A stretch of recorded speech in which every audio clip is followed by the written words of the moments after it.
যোৱা 7 তাৰিখৰ পৰা বিপ্লবী দাস সন্ধানহীন হৈ আছিলে আৰু পৰিয়ালৰ লোক 7 তাৰিখৰ দিনাখনে আচলতে আৰক্ষীলৈ আহিছিলে। এই সময়তে যদি আৰক্ষীয়ে বিষয়টো তৎপৰতাৰে গ্ৰহণ কৰিলেহেঁতেন নিশ্চিতভাৱে বিপ্লবী দাস আজি আমাৰ মাজত জীৱিত অৱস্থাত থাকিলেহেঁতেন। গতিকে আৰক্ষীয়ে যিখিনি গাফিলতি যিখিনি দোষ আছে সেইখিনি আচলতে এক তদন্ত হ'ব লাগে। দ্বিতীয় কথা হ'লে গোটেই বিষয়টোৰ লগত যে জগত সিং জড়িত আছে সেইটো স্পষ্ট হৈ পৰিলে। জগত সিঙক আচলতে 15ৰ পৰা 17টা শাস্তি প্ৰদান কৰিব লাগে। ফাষ্ট ট্ৰেক আদালতৰ জৰিয়তে বিচাৰ কৰি তেওঁক শাস্তি কামত ল'ব লাগে, সেইটো ৰাইজৰ দাবী। কিন্তু এই ঘটনাটো কেৱল জগত সিঙে অকলে কৰিব পৰা নাই, ইয়াত তেওঁৰ লগত আৰু ব্যক্তি জড়িত হৈ আছে। সেই ব্যক্তিসকলকো অতি শীঘ্ৰে চিনাক্ত কৰি আৰক্ষীয়ে গ্ৰেপ্তাৰ কৰিব লাগে, তেওঁলোকক ফাঁচীৰ ব্যৱস্থা কৰিব লাগে। জগত সিঙৰ আশ্ৰম স্থাপন কৰি জগত সিঙে দীৰ্ঘদিনৰ পৰা বিভিন্ন ধৰণৰ দুষ্কাৰ্য কৰি আহিছে। আজি বিজ্ঞান অভিযাত্ৰাৰ যুগত তেখেতে অন্ধবিশ্বাস আৰু কুসংস্কাৰৰ পোহাৰ মেলিছে আৰু ইয়াৰ বলি হ'বলগীয়া হৈছে ছাত্ৰী বিপ্লবী দাস আৰু বহুজন।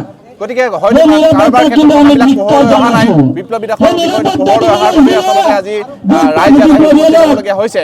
গতিকে যিকোনো জেগাৰ পৰা যিখন আশ্ৰমৰ পৰা জগত সিঙে অনৈতিক কাৰ্যকলাপ পোহাৰ মেলিছে সেই আশ্ৰমৰ ওপৰত বুলডোজাৰ চলিব লাগে। আমাৰ মুখ্যমন্ত্ৰীৰ প্ৰতি আমাৰ অনুৰোধ যে অতি শীঘ্ৰে জগত সিঙৰ বুলডোজাৰ চলাই জগত সিঙৰ এই আশ্ৰমখন উচ্ছেদ কৰিব লাগে।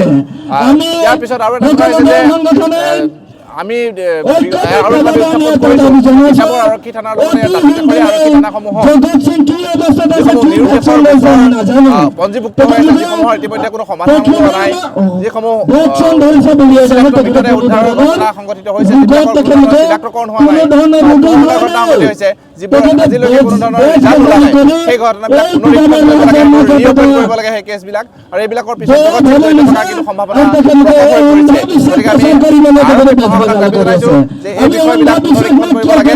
জগত সিঙে বিভিন্ন ধৰণৰ ৰাজনৈতিক নেতা, বিভিন্ন ধৰণৰ প্ৰশাসনিক বিষয়াৰ লগত এটা সুসম্পৰ্ক ৰক্ষা কৰি তেখেতে আচলতে সম্পত্তিৰ পাহাৰ গঢ়িছে, চৰকাৰী ভূমি তেখেতে বেদখল কৰি ৰাখিবলৈ সক্ষম হৈছে। এই বেদখল মুক্ত কৰিব লাগে, এই সম্পত্তি বাজেয়াপ্ত কৰিব লাগে। এই বাজেয়াপ্ত থকা সম্পত্তিৰ দুৰ্ভগীয়া ছাত্ৰী বিপ্লবী দাসৰ পৰিয়ালক ক্ষতিপূৰণ আদায় দিব লাগে। গতিকে আমি আজি এইকেইটা দাবী উত্থাপন কৰিছোঁ।